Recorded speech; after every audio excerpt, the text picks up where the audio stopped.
Le Chien jaune, un film de 1932 de Jean Taride, d'après le roman de Georges Simenon, avec dans les rôles principaux Rosine de Réan, Jeanne Laurie, dans un tout petit rôle Odette Joyeux, et ainsi que Abel Taride, qui est le père du réalisateur Jean Taride, Robert Le Vigan et Paul Azaïs. Le sujet: détaché à la brigade mobile de Rennes, le commissaire Maigret, donc Abel Taride, est appelé à Concarneau afin de résoudre l'énigme soulevée par une série de crimes commis dans des circonstances très mystérieuses. Abrité derrière les vitres d'un café, Abel Taride va s'intégrer peu à peu à la vie secrète d'un groupe de familiers de l'établissement. Il ne parviendra à résoudre l'affaire qu'en se mettant dans la peau d'un certain Chien jaune. Notre avis: Le Chien jaune de 1932 est le premier film d'une longue série. C'est la série des adaptations cinématographiques des aventures policières du commissaire Maigret. Dans cette première adaptation, c'est l'acteur Abel Taride qui interprète le rôle du commissaire Maigret. Abel Taride, c'est un grand acteur de théâtre, et puis il a également joué à l'époque du cinéma muet, mais il ne convainc pas Georges Simenon, qui est assez sévère à son encontre. Il trouve Abel Taride un petit peu bonasse, un petit peu, obèse, et mollasson même. D'ailleurs, on peut noter que ça sera à peu près les mêmes critiques qu'il formera plus tard à l'encontre de l'acteur Jean Richard. Oui, vraiment, Georges Simenon a une idée bien précise de son commissaire Maigret. Mais chaque lecteur a, en imagination, son commissaire Maigret bien personnel, et ma foi, il faut bien reconnaître d'une manière objective qu'Abel Taride est convaincant dans le rôle du commissaire Maigret, justement par son côté un petit peu matois, prudent, rusé, avançant pas à pas dans son enquête.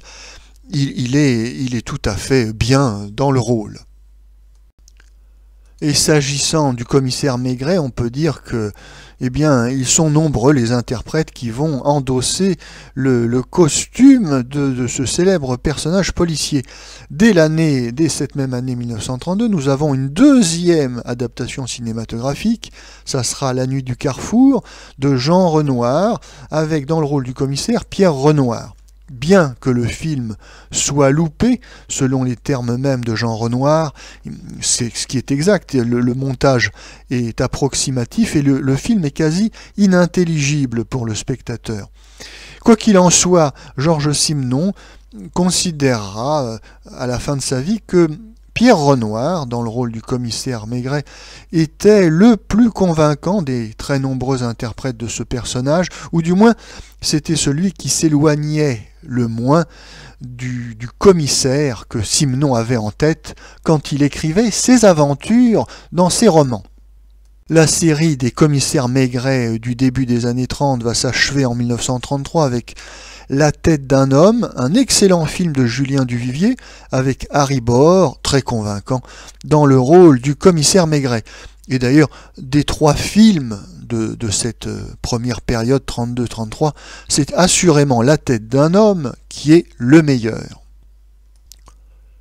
Plus tard, durant la guerre, c'est Albert Préjean qui interprétera un commissaire Maigret jeune et dynamique. Après-guerre, ça sera Jean Gabin qui fera du Jean Gabin. Et ensuite, à la télévision, nous aurons Jean Richard et surtout le très bon Bruno Kremer. Mais pour en revenir à notre première adaptation cinématographique des aventures du commissaire Maigret, on peut dire que Le Chien jaune est une adaptation réussie et on reprend toutes les recettes, les secrets du bon petit film policier. Nous avons tout d'abord une ambiance provinciale bien reconstituée. Le film est tourné en partie à Concarneau, il y a de belles images touristiques qui sont toujours distrayantes pour le spectateur et pour justement créer cette fameuse ambiance si importante dans les romans policiers. Par ailleurs, comme dans tout bon petit film policier qui se respecte, on va amener le spectateur sur différentes pistes pour éveiller sa curiosité et son esprit de déduction avant de lui révéler, et bien sûr dans les dernières minutes du film, la solution de l'énigme. Et enfin, on appréciera ce film en raison de la qualité de sa distribution. Nous avons dit que Abel Tarid ne méritait pas le jugement sévère fait par Simenon. Il est un commissaire Maigret, donc un petit peu rusé et matois, qui convient tout à fait à l'intrigue. Et puis surtout, ce film, c'est l'occasion de voir Robert Le Vigan dans un de ses premier long métrage, ça doit être le 3e, et bien tout de suite on voit ce qui fera la spécificité, la singularité du jeu de Robert Le Vigan. C'est un acteur fiévreux qui accroche la lumière, on ne peut pas le louper, dès qu'il apparaît, eh bien, il occupe tout l'écran.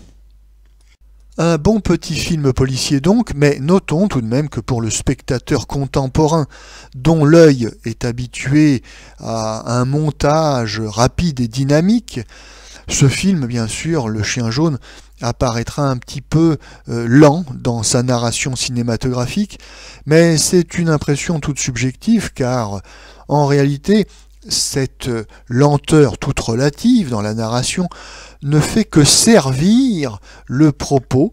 Nous sommes dans un film policier et il est important de décrire longuement l'ambiance et les personnages pour que le spectateur s'imprègne de l'intrigue et que cette intrigue lui soit plus crédible encore.